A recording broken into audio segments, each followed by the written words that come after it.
जी, कुछ अनाउंसमेंट्स हैं जो शायद आपने देखी भी हों। अच्छा, मैंने रिकॉर्डिंग ऑन कर दी है जी, ताकि ये तमाम लोग जो अभी कनेक्ट नहीं हुए हैं उन्हें भी पता चल जाए। तो एक अनाउंसमेंट ये है कि जो आज का क्विज़ है वो अगले हफ्ते होगा। आज आपका क्विज़ नहीं होगा, ठीक है। मैंने उसकी आपने अगर पढ़ी हो तो मैंने गूगल क्लासरूम पे वो अनाउंसमेंट कर दी थी। सेकंड, अगर जी आपने सर। देखा हो तो आज आपके जो पांचों क्विज आपने अब तक पिछले वीक तक जो दिए थे, वो मैंने सारे आपको ग्रेड करके एंड प्लस उनके सॉल्यूशंस भी मैंने पोस्ट कर दिए। तो अगर आप चेक कीजिए, जो क्लासरूम है उसमें आपको अनाउंसमेंट मिल जाएगी, और उसमें पांचों क्विज़ेस के जो सॉल्यूशंस हैं वो मैंने रख दिए। तो बेटा आप ये कीजिएगा कि अगर किसी को कोई अपने नंबर्स में आप फील करें कि आपके नंबर्स जो हैं वो कम हैं, तो प्लीज़ पहले आपने सोल्यूशन चेक करना है जी, गौर से देखिएगा। और जाहिर है उसकी कोई ना कोई वजह होगी। अच्छा, एक बड़ी वजह ये थी जो मैंने आज काफ़ी हद तक रिलैक्स की है, वो ये थी कि लोगों ने ना बहुत लेट सबमिशंस कराई हुई थी। तो मेरी आदत वैसे तो सीधी सीधी मैं बताऊं आपको, ये है कि मैं ज़ीरो मार्क्स देता हूं अगर लेट सबमिशन हो। लेकिन मैंने आपके क्लास में ऐसा नहीं किया। तो मेरी कोशिश यही थी कि कम से कम जो, अगर अगर क्विज ठीक है तो आपको 50% ऑफ द मार्क्स उसके जो है मैक्सिमम मिल सकते हैं, उससे ज़्यादा नहीं मिल सकते हैं।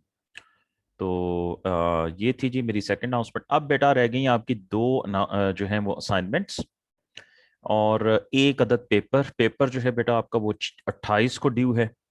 तो मैं कोशिश करूंगा कि कल या मैक्सिमम बाय मंडे आपके असाइनमेंट्स भी आपको रिटर्न कर दूं, ताकि क्योंकि अगले नेक्स्ट वीक जी हमारी इंशाल्लाह अगले लेक्चर में लास्ट क्लास होगी, लास्ट लेक्चर होगा हमारा जी नेक्स्ट वीक में। तो आप उससे पहले पहले आपने जितनी भी सबमिशंस की हैं आपको वो सारी रिटर्न हो जाए। ये थी जी मेरी तरफ से सेकंड अनाउंसमेंट। और जी अब तक का यही सिचुएशन है। कोई कमेंट्स हैं आपके तो प्लीज़ आप बताइए मुझे।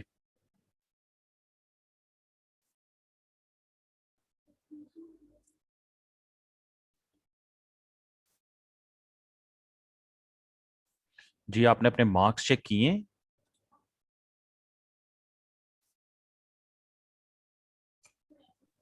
Yes sir, check. ओके, तो चलिए आपके पास टाइम है। आप काइंडली टेक योर टाइम। आप अगर आपके क्विज किसी में आपको कोई इशू लगता है तो you can always write an email to me. आप प्लीज़ मुझे ईमेल लिख दीजिएगा। तो उसमें आप रीज़न बता दीजिएगा कि आप कैसे आप समझते हो कि आपके मार्क्स लेट सपोज कम है, तो मैं रीचेक करके तो दोबारा इवेलुएट कर दूंगा, ठीक है जी।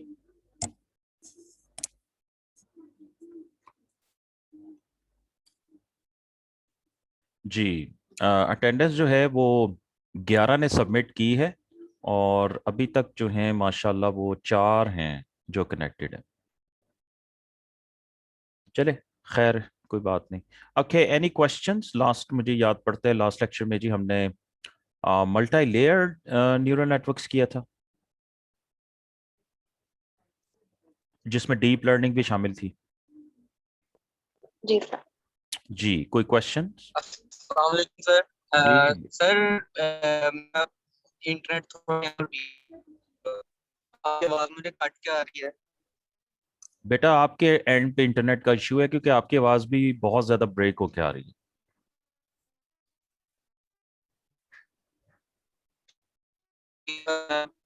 मैं कटिंग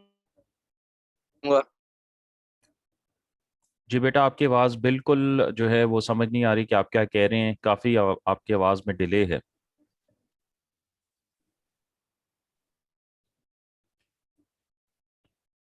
ओके स्टूडेंट्स, स्टार्ट करें। मेरी आवाज़ क्लियरली आप सुन सकते हैं? Yes sir. यस सर, आपकी आवाज ठीक आ रही है। जी बेटा, मैंने आपसे स्लाइड शेयर की हैं, आप देख सकते हैं।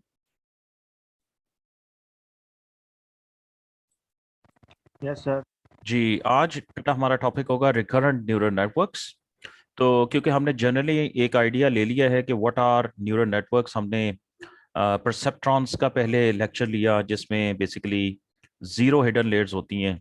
फिर बेटा हमने देखा कि how can we create a deep neural network जिसके अंदर वी कैन हैव वन और मोर हिडन लेयर्स, और हमने समझने की भी कोशिश की है कि ये इनकी वर्किंग कैसे होती है, और डिटेल्ड एग्जांपल थी। और आपने देखा होगा कि जब हिडन लेयर्स आ जाएं तो फिर न्यूरल नेटवर्क्स में बैक प्रोपगेशन जो है वो बड़ी पावरफुल टेक्निक है, जिसके थ्रू न्यूरल नेटवर्क जो है वो अपना एरर जो है उसको हर एपॉक के बाद वो रिकैलिब्रेट करता है और उसको रिड्यूस करता है, और ताकि उसकी जो क्लासिफिकेशन है अगर उसमें एरर है तो वो इस एरर को ठीक कर सके। तो कोशिश की है जी हमने कि आपको डिटेल में ये जो मटेरियल है ये आपको आ, एक तो प्रोवाइड भी किया जाए, नंबर टू आपको जो है वो एक्सप्लेन भी किया जाए, प्लस डिटेल्ड एग्जांपल्स भी थी, और जिसके अंदर आपने देखा था कि जो कैलकुलेशंस होती हैं at each and every step of the process वो भी काफ़ी डिटेल में गिवन थी, सो दैट के आप अच्छे तरीके से अंडरस्टैंड कर सकें इस कॉन्सेप्ट को।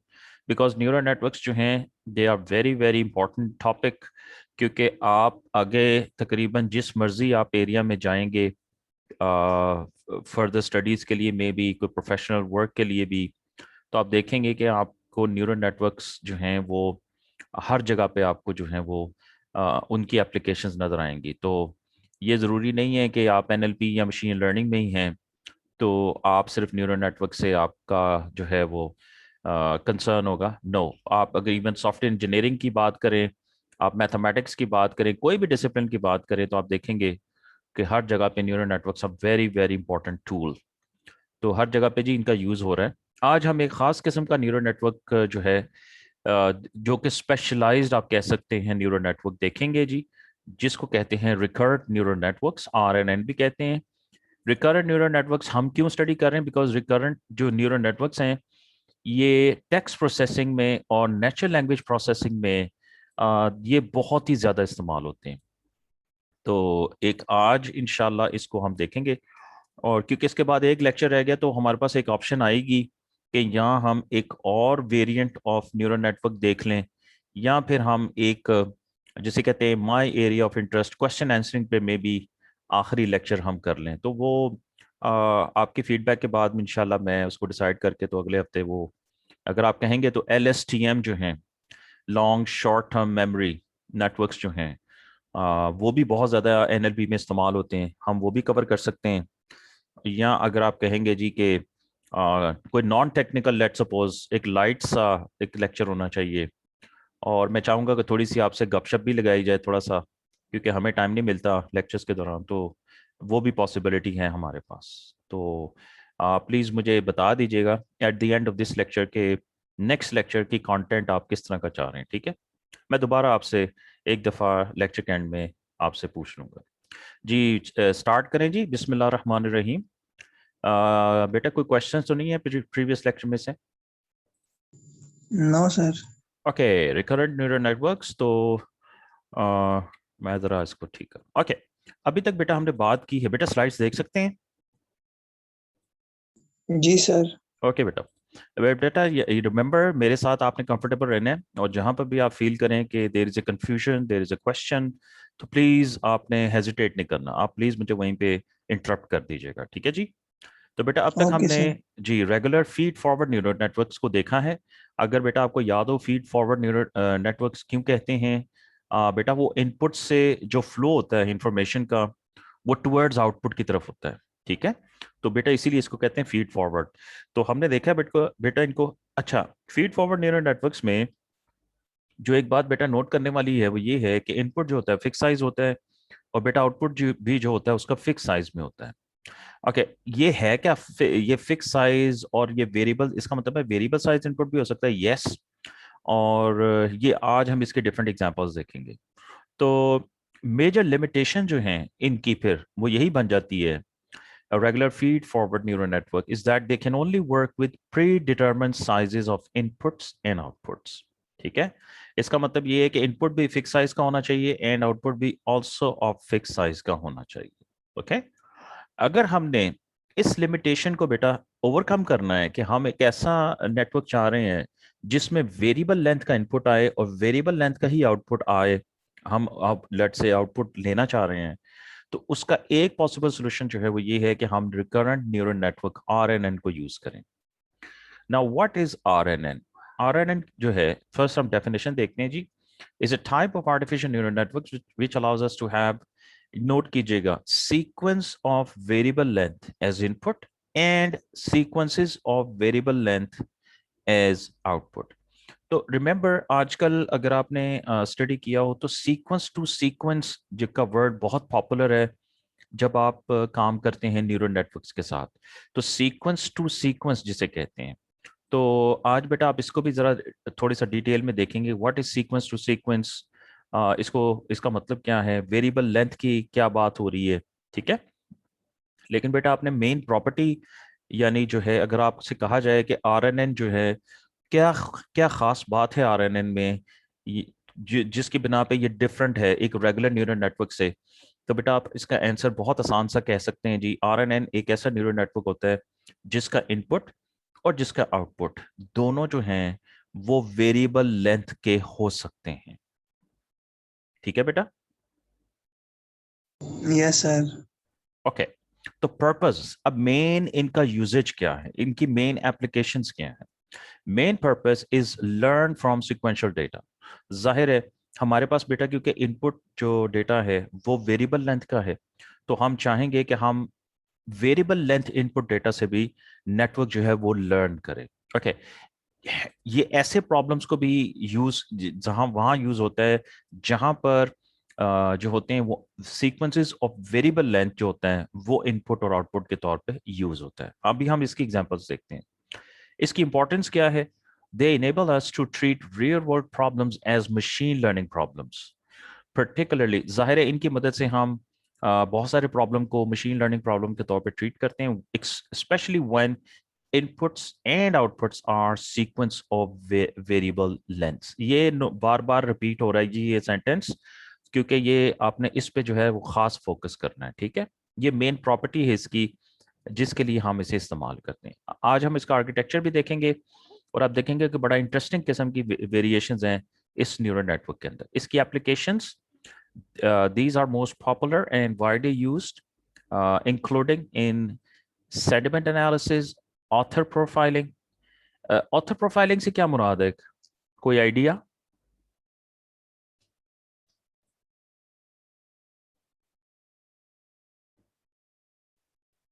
जी एनीवन? सर जी किसी पेपर या बुक को लेके जो उनके ऑथर्स वगैरह हैं, आई थिंक उनके जो डेटा जो कलेक्शन है, आई थिंक उस सेंस में ये बात है।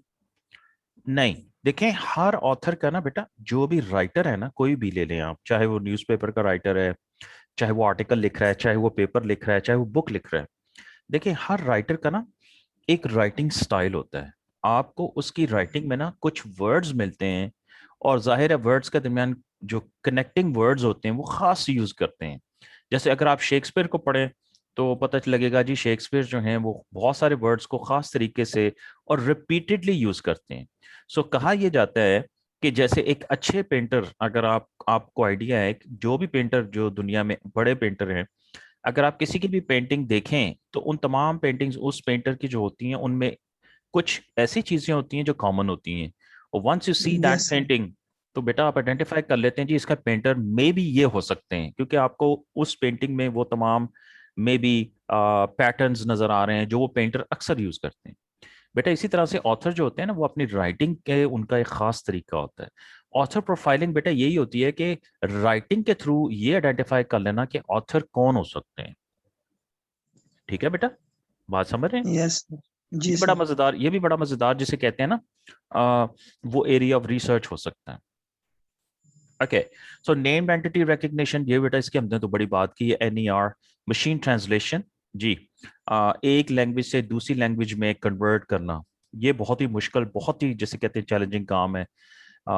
इस पे बहुत ज्यादा काम हो रहा है लेकिन अभी भी बहुत गैप्स हैं। अगर आप ट्राई कीजिएगा कभी, आप इस वक्त गूगल और माइक्रोसॉफ्ट से बड़े शायद सर्विसेज ट्रांसलेशन की नहीं है किसी की भी, लेकिन अगर आप कोई पैराग्राफ उर्दू का ले, मिसाल के तौर पे एग्जांपल दे रहा हूँ आपको, और उसकी आप इंग्लिश में ट्रांसलेशन कराएं, या इंग्लिश ट्रांसलेशन कोई भी आप कोई पैसेज उठा के उर्दू में ट्रांसलेट करवाएं तो आप खुद हैरान हो जाएंगे कि कितना वेरिएशन आएगी अभी। तो यानी जो आप ये मत समझिएगा कि 100% एग्जैक्ट ट्रांसलेशन आएगी, no, it's no way near, in fact बहुत दूर है अभी। इसी तरह से बेटा question answering, this is my area of research. इसके अंदर भी आरएनएन बहुत ज्यादा यूज होते हैं। पैराफ्रेज जनरेशन, जी, do you know what is paraphrase?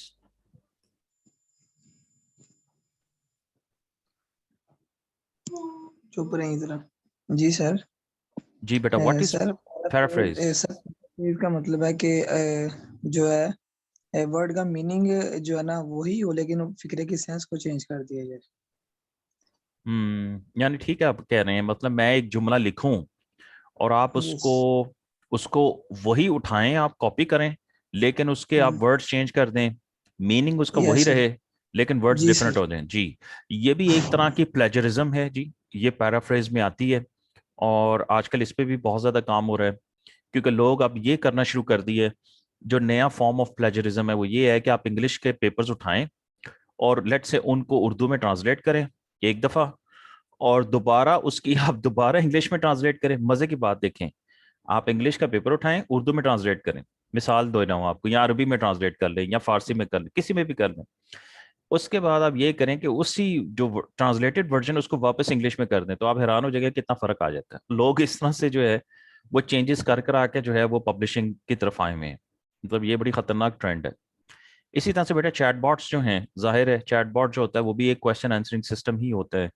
आपसे चैटबॉट से आप जो है वो कन्वर्सेशन कर रहे होते हैं। तो these are some of the examples जिसे कहते हैं इन विच यू विल, जिसे कहते हैं फ्रीक्वेंटली फाइंड आरएनएन्स। ठीक है बेटा, अब हम बात करेंगे जी थोड़ी सी यस सर। डेटा की, बिकॉज जो आरएनएन है वो बार बार बात हो रही है जी सीक्वेंसेस ऑफ वेरिएबल लेंथ्स की। तो ये इसका मतलब क्या है? तो डेटा वर्सेस सीक्वेंशियल डेटा, ठीक है, ये वही बात है बेटा, सीक्वेंसेस जिसे कहते हैं of variable length, sequential data. तो डेटा की डेफिनेशन क्या है बेटा? Data is defined as raw facts and figures collected together. ये तो आप जुबानी ही पता होगा आपको, घिसी पिटी डेफिनेशन है। इसका पर्पस क्या होता है? Mostly data is collected for research and analysis. जाहिर है किसी चीज को बेटा हमने अंडरस्टैंड करना हो तो सबसे पहले हम डेटा इकट्ठा करते हैं।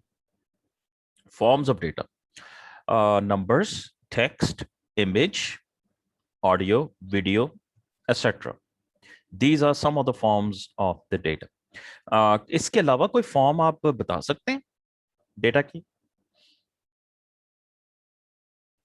सर ऑडियो वीडियोस वगैरह। ऑडियो वीडियो तो है ना, लिखा हुआ है। इसके अलावा सर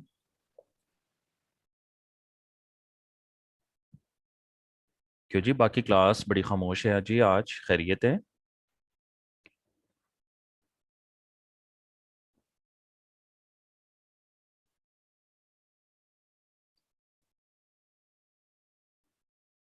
नहीं सर, अभी तो कोई माइंड में नहीं आ रहा, ये 5 ही पढ़े हुए हैं पहले भी। चलें ठीक है, जब कोई याद आए तो जरूर बताइएगा जी कि सर जरूर। Any other form of data, ठीक है, इनके अलावा।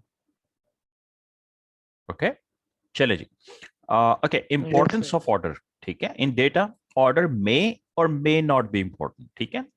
वो बात बेटा वही है कि कुछ वर्ड्स आगे पीछे करते हैं तो बात का मतलब ही बिल्कुल बदल जाता है।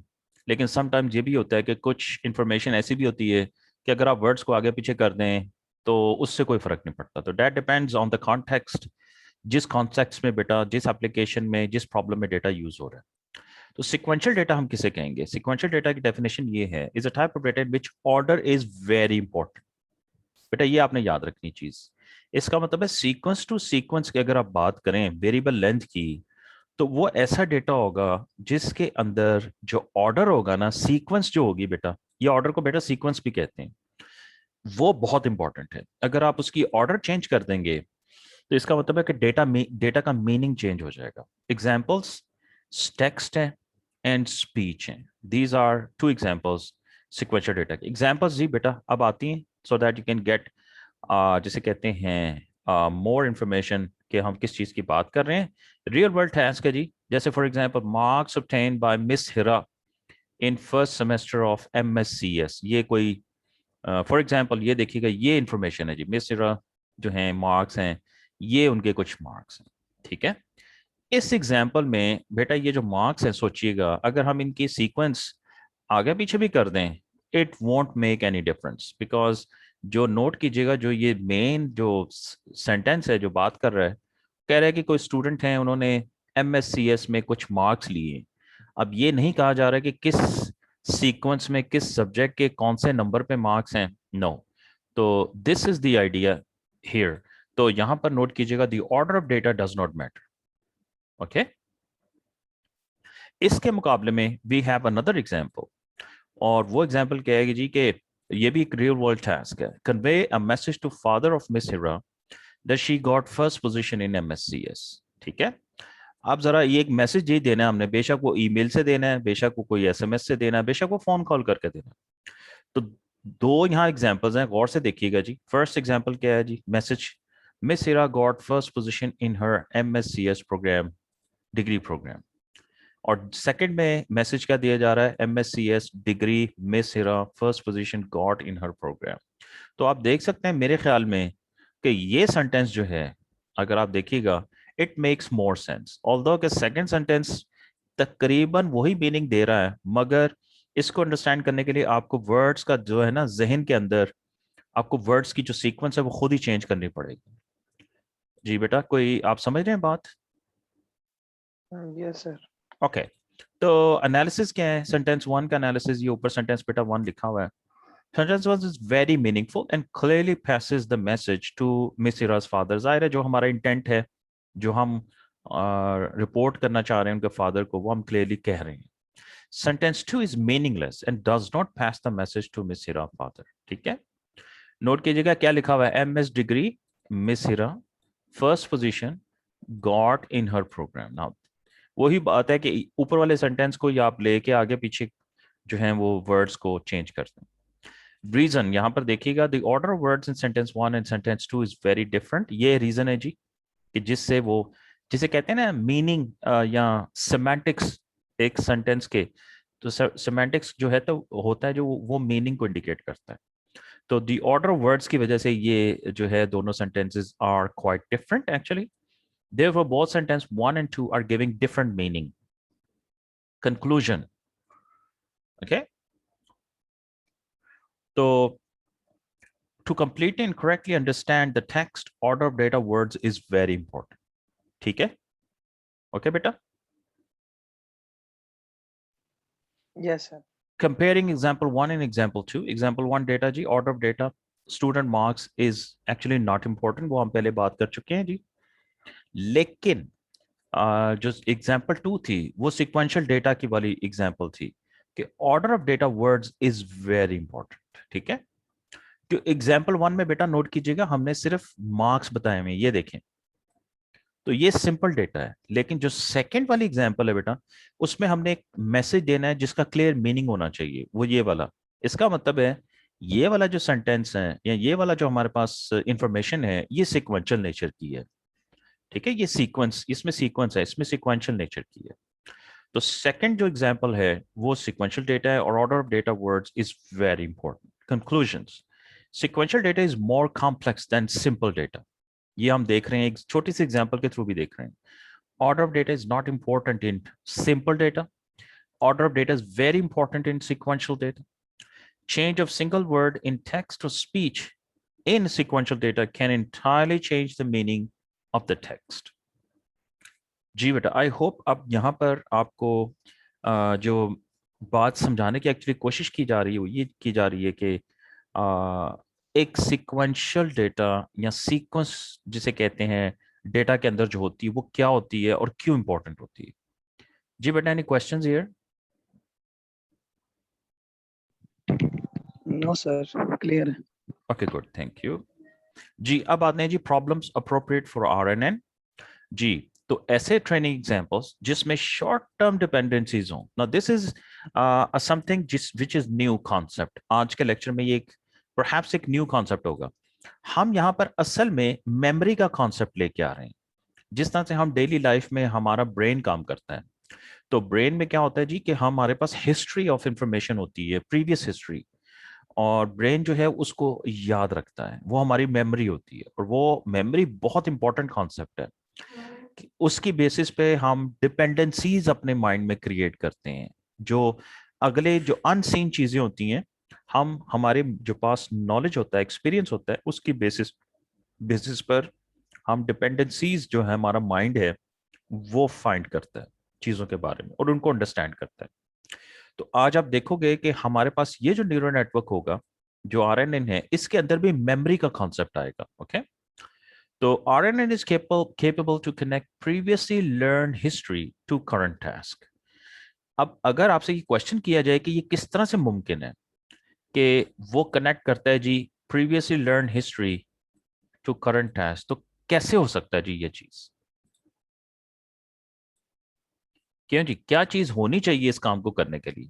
बेसिक क्वेश्चन ये है कि अगर हम प्रीवियसली लर्नड हिस्ट्री के साथ करंट टास्क की कोई एसोसिएशन फाइंड करना चाहें, उनके दरमियान कोई रिलेशनशिप फाइंड करना चाहें, तो वो किस तरह से मुमकिन है? क्या चीज होनी चाहिए हमारे पास?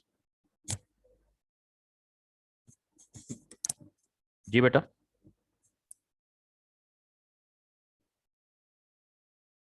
जी क्लास। बेटा मैंने अभी आपको बताई भी यही चीज।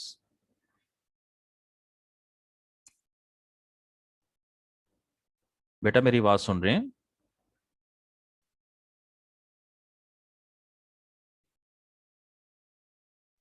यस सर, आवाज आ रही है आपकी।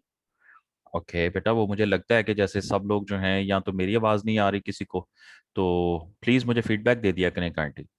जी बेटा, ये चले, मैंने आपसे क्वेश्चन पूछा, किसी ने जवाब नहीं दिया। बेटा याद रखिएगा कि हम प्रीवियसली लर्न हिस्ट्री को करंट टास्क के साथ अगर एसोसिएट करना चाहें, तो बेटा इनको एसोसिएट या इनके दरमियान लेट से एक वो कनेक्शन जो है वो बनाएगी, जिसको हम कह रहे हैं मेमोरी। तो बेटा मेमोरी आएगी यहाँ पर। Okay, the answer is memory. हम मेमोराइज करते हैं चीजों को। इसी तरह से अब हमें न्यूरल नेटवर्क ऐसे चाहिए जो चीजों को मेमोराइज करें।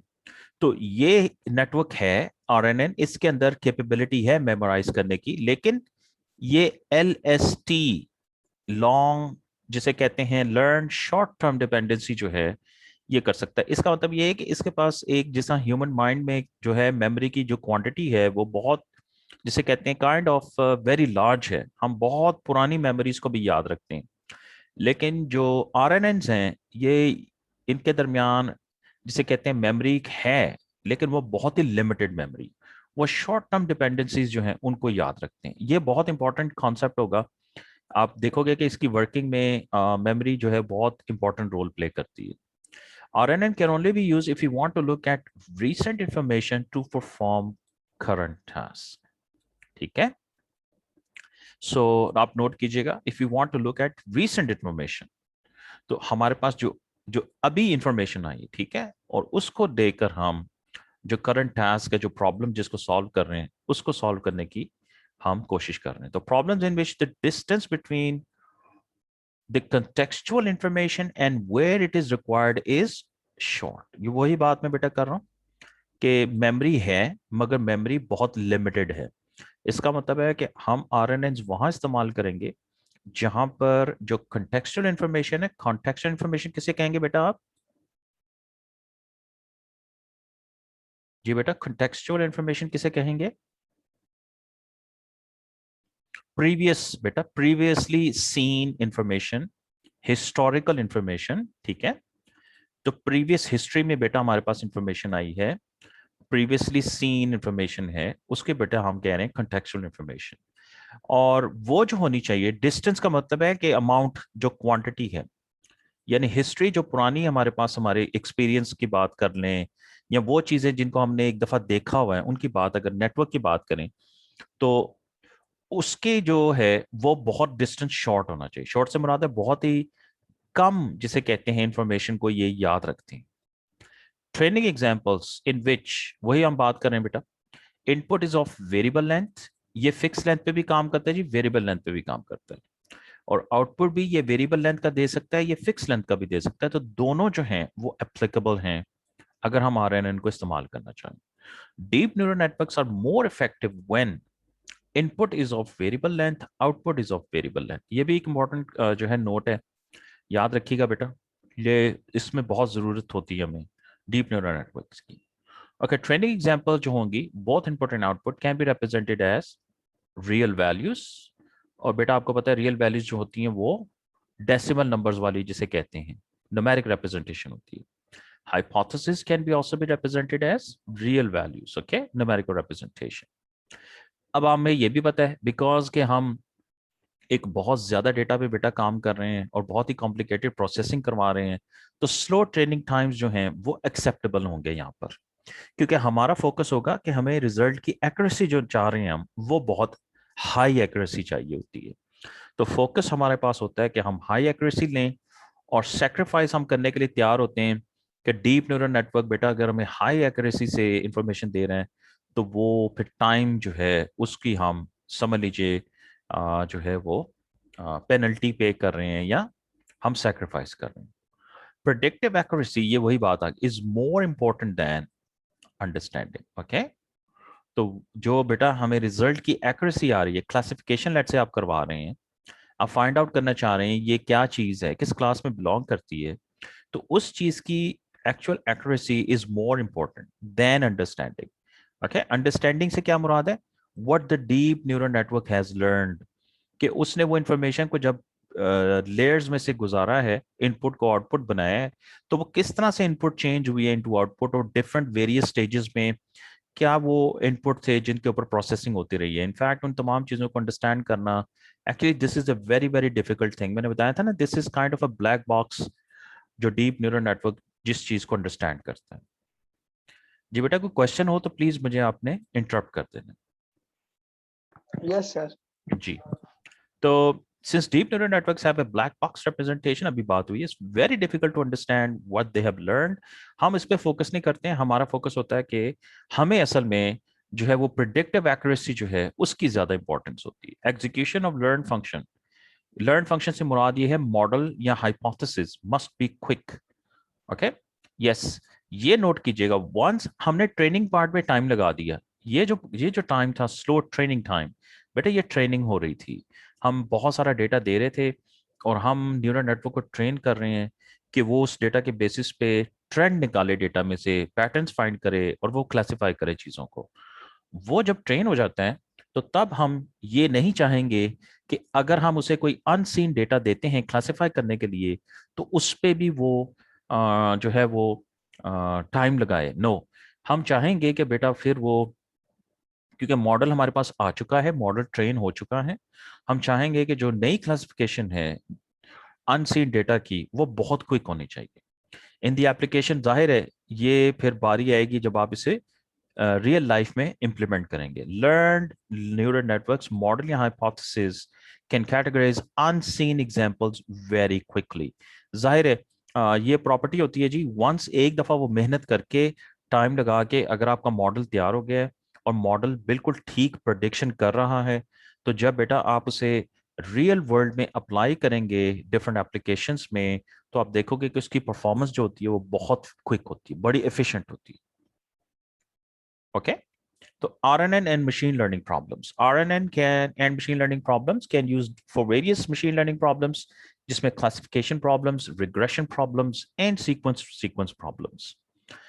ये कुछ एग्जांपल्स हैं जी। अब वन बाय वन हम इन्हें देखते हैं कि what is kind of A classification problem. याद रखिएगा ये सारे के सारे जो हैं ये मशीन लर्निंग प्रॉब्लम्स हैं, ओके। ये सारे के सारे जो हैं ये मशीन लर्निंग प्रॉब्लम्स हैं, और अगर आप काम करेंगे या आगे स्टडी करेंगे तो बेटा आपका वास्ता या आपका जो है वो कभी ना कभी इनके साथ जरूर आप फेस टू फेस होंगे, तो इसलिए थोड़ा सा जरा फोकस कीजिएगा। क्लासिफिकेशन प्रॉब्लम किन्हें कहेंगे? इनपुट क्या होता है जी इनमें, स्ट्रक्चर्ड या अनस्ट्रक्चर्ड या सेमी स्ट्रक्चर्ड, ये जी किसी भी तरह का इनपुट ले सकते हैं। इनका जो आउटपुट होता है वो कैटेगोरिकल होता है। बेटा आई होप आपको पता होगा कैटेगोरिकल किसको कहते हैं जी बेटा, एनीवन? कैटेगोरिकल बेटा होती क्लासेस। तो जैसे मैंने मसलन मेल फीमेल मिसाल के तौर पे, अगर मैं जेंडर की बात करूं, तो मैंने कह रहा हूं कि मेरे पास एक न्यूरल नेटवर्क है जिसको मैं कुछ एट्रीब्यूट्स बताऊं, तो वो मुझे बता दे ये मेल के एट्रीब्यूट्स हैं या फीमेल के एट्रीब्यूट्स हैं, तो वो कैटेगरीज हैं, ये categorical information. Classification problems and RNN, ये वही बात है कि क्लासिफिकेशन की आई होप आपको समझ आ गई कि प्रॉब्लम क्या होते हैं। RNNs are mainly used to solve classification problem when the input is unstructured। जी, ये आपने याद रखना है जी। जब हमारे पास जो इनपुट है वो अनस्ट्रक्चर्ड होगा तो तब आरएनएन जो हैं वो वहां यूज किए जाते हैं। ओके, क्लासिफिकेशन प्रॉब्लम की फर्स्ट एग्जांपल, जैसे डीप लर्निंग प्रॉब्लम है जी, gender identification from audio. Note कीजिए, हम ऑडियो क्लिप्स जो हैं वो दे रहे हैं और ऑडियो क्लिप्स के बेसिस पर ये फाइंड आउट करने की कोशिश की जा रही है कि ये जो आवाज है ये मेल की है या फीमेल की है। इनपुट क्या होगा? ऑडियो। आउटपुट क्या होगा? कैटेगरी। नोट कीजिए बेटा, ये मेल और फीमेल है ना, दिस इज कैटेगोरिकल इंफॉर्मेशन। ये जो ऊपर बात हुई थी कैटेगरी है। It is a binary classification. बेटा बाइनरी किए हैं, दो हैं, ये नोट कीजिएगा, या मेल होगा या फीमेल होगा। तो नोट कीजिएगा इसी को, क्योंकि दो हैं तो बेटा हम इसको कहते हैं ये बाइनरी क्लासिफिकेशन प्रॉब्लम। इसी तरह से बेटा, ओके बेटा, जहां पर आप क्वेश्चन फील करें प्लीज मुझे इंटरप्ट कर दीजिएगा, ठीक है? ओके जी सर। जी, सेकंड एग्जांपल नोट कीजिएगा, deep learning again human detection from video. अब ये वही है कि अगर कोई वीडियो उसमें से किसी का लेट्स से फेस डिटेक्ट करके उसका नाम पूछ लेना, उसका एड्रेस निकाल लेना। इनपुट क्या होगा? वीडियो। आउटपुट क्या होगा? ह्यूमन और नॉन ह्यूमन। ये वही again this is categorical information. अब देखें, अगर उसने उस वीडियो में कोई गाड़ी देखी है तो वो ह्यूमन नहीं है, दैट इज नॉन ह्यूमन। तो वो क्लासिफाई करे नेटवर्क कि कौन सा ह्यूमन एक्टिविटी एंटिटी है, कौन सी नॉन ह्यूमन एंटिटी। ये भी बाइनरी क्लासिफिकेशन है, क्योंकि बेटा हमारे पास दो क्लासेस हैं, ह्यूमन और नॉन ह्यूमन। इसी तरह से सेंटिमेंट डिटेक्शन फ्रॉम टेक्स्ट, ठीक है? ये वही, इस पे बेटा हमने काफी जो बात की थी, रिमेंबर, हम टेक्स्ट को पढ़ के ये रीड करना चाह रहे हैं कि ये टेक्स्ट जो है ये किस सेंटिमेंट को रिप्रेजेंट कर रहा है। हैप्पी है, सैड है, नेगेटिव है, पॉजिटिव है, you know these kind of. And they could be other actually classes, mood भी हो सकता है एंड सो ऑन। अच्छा, इसका इनपुट क्या होगा? Simple text. आउटपुट क्या होगा? पॉजिटिव, नेगेटिव, और कोई लोग कहते हैं जी आम न्यूट्रल, ना ये अच्छी चीज है ना ये बुरी चीज है, लेकिन मैं ना इसको अच्छा समझता हूँ, लेट्स से, ना ये मैं इसको बुरी चीज समझता हूँ, व्हाटएवर जो भी है, न्यूट्रल। तो बेटा ये भी कैटेगरी है, नोट कीजिएगा। और ये क्योंकि तीन हैं, 1 2 एंड 3, थ्री क्लासेस हैं बेटा, तो इसको कहेंगे हम multi class classification. Okay, why? Because कि ये क्या है? ये 3।